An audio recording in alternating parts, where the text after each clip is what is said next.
Welcome to part 2 of stretching a canvas in a little over 10 minutes.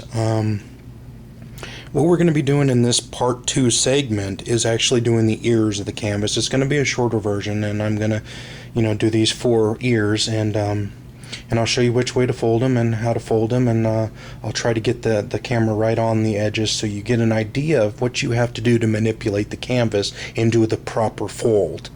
Everybody's going to have their own fold technique. It's going to just come out. Some people fold it really tight and bring it across, and you'll see what I mean when I do it.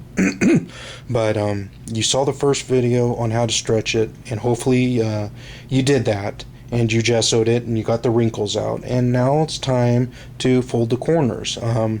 It doesn't matter. You can fold the corners and gesso it, but I tend to not want to fold the corners until I finish gessoing it and getting the wrinkles out, because if you get it too tight anywhere near those corners of a stretcher bar or on the canvas, it'll twist the frame, and you'll see this. You'll probably run into it several times as you do this, and it takes a lot of time to realize that. And I'm trying to help you with that. That if you just gesso it with the corners undone, and then you can actually do a whole painting. I do all my paintings without doing the corners until I'm done, because I know the paint will actually tighten up the canvas also. So I give it that little bit of free stretching in the corners so it doesn't twist the frame, and I've had no problems, and it works out great. So let's start off here. We'll get this position just right, and get the right light and everything, and get the staple gun.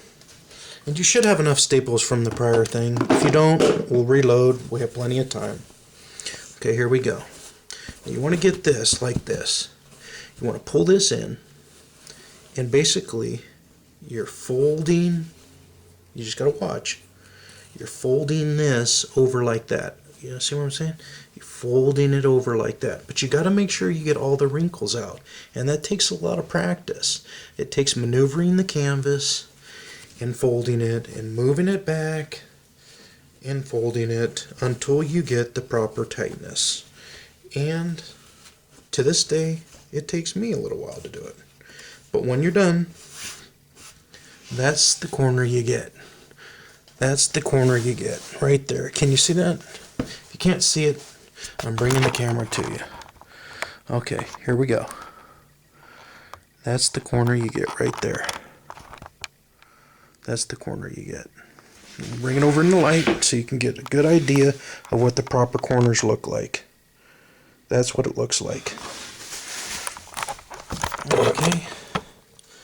So you want to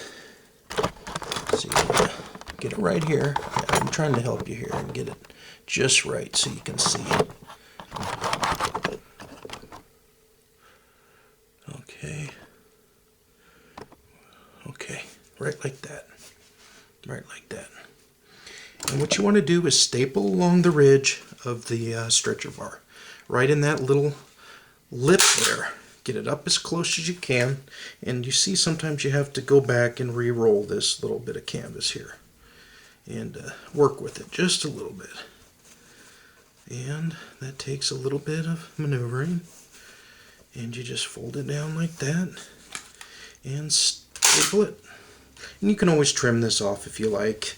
If it keeps wanting to roll like that, like it's doing, and it doesn't want to line up, it's fine. It's the way the canvas was cut. Okay. Now this is the important part. This is, you have to see. Okay, you have to see this. Okay. Right here, you want to push in as hard as you can, not too hard, but as hard as you can, and staple at an angle. See how that went in? And you want to do it right below that one again.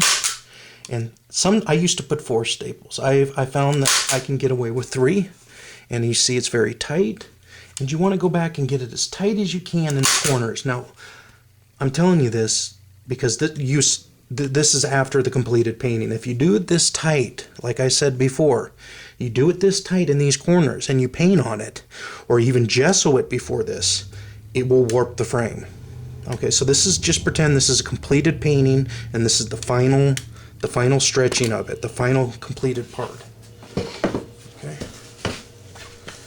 And then you want to do the same over here. And you always want to fold it inward from the outside and fold it over. Here, I'll let you see. Inward, inward, inward, inward, and over. Like that. Like that. Okay. Now you're not going to get it perfect. It's going to take a lot of practice. Don't be discouraged. It took me a long time. But once again, with persistence and determination, you can get it all done.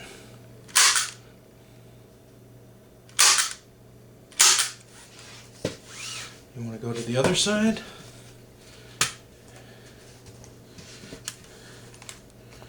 And you're going to do this. This is where you can see me best. Where you can see me best. Okay. You want to pull like this.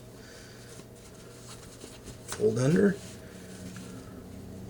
Okay, this is the problem. This is a problem that's good that you ran into this. This is a problem you'll run into. And it's good that I did it. If you put the staple too close to the edge before you fold the ear, you're going to run into problems. So don't worry about it. Pop that staple out. Takes 2 seconds. Give yourself enough room there and enough stretching to manipulate the canvas and to get your overall flip of the ear. And you want to put your thumb up there. You want to work this, see. It's all about trial and error. I can't teach you exactly how to do it because you're going to have to learn. But this is a good starting point. You want to get your finger in there and get that so that it folds down and gives you a good edge. Okay, sometimes you want to get this edge here. There's another good thing. Don't get it too close to that, but you want to put a staple right there because it'll keep wrinkling up on you. And then you just fold it down and see how that worked? Okay. Staple along the edge, staple along the edge, staple along the edge, and then in the corner, in the corner, in the corner. Like that. Okay, now, this is another lesson. You see this? You see, that doesn't look too good. I don't like that. People won't want to like that when they buy your art. So you pull that out. You pull this staple out. Anything that you don't feel comfortable with, take a few seconds, redo it. Redo it. Make it look nice. What people are paying for your art is a lot of money. No matter what you think your art's worth or how little you want to put into it or how much you want to put into it. It's all about money. People want to feel like they've got a deal. They want to feel like they got their money's worth, okay? And if you do sloppy work and you don't staple in properly and you leave that crap halfway in staples and all that, you're going to get a bad reputation, and people are not going to like it. So I ran out of staples. I'm going to throw a few quick ones in here real quick, and we'll finish this up. And this is part 2 of stretching a canvas in a little over 10 minutes. And I hope you've learned a lot from this. I mean, I wish I had somebody filming me so you could get up close and everything and see every little move I do with my hands. But it's something you'll get the feel for. It's something that you feel after a while. It's something you feel after a while. Okay. Sometimes your stapler will get jammed. Then you gotta work with that. Okay, well, we're having a little staple problem here, but it's another lesson. You're going to run into these problems too. You're going to run into problems with your stapler. So take your blade, your screwdriver here. Get the staple out of there. It's obviously jammed up. make sure you're pointing it away from your face and you have the proper glasses on.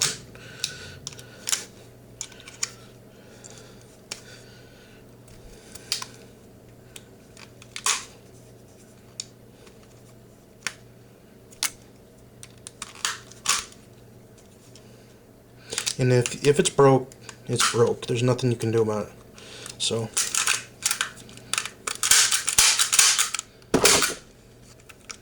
okay, well, my stapler's broke. So, but you got the main idea here about how to staple it. And you'll be doing it in your own time, at no time at all. You can always try to dump it out. You know, this is another lesson. Dump it out, clean it out. Maybe some pieces got broken off in there, and you can try to put it back in there. Just a little bit. You just want to put a couple back in there. And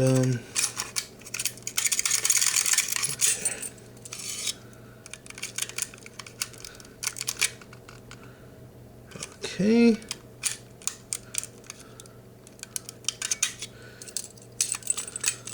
You've got to learn to do this. This is not something that is taught to you in school. You know, this is something you've got to learn to figure out yourself. And it doesn't always work. It doesn't always work. But eventually you get it done with a little persistence.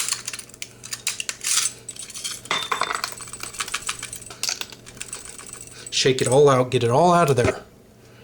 Because if you don't, you'll never get it stapled. Get it in there. Try it once.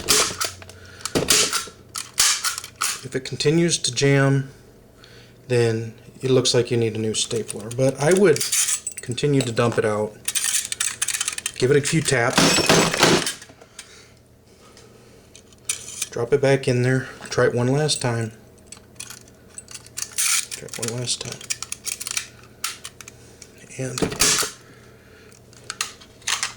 And finish the stapling.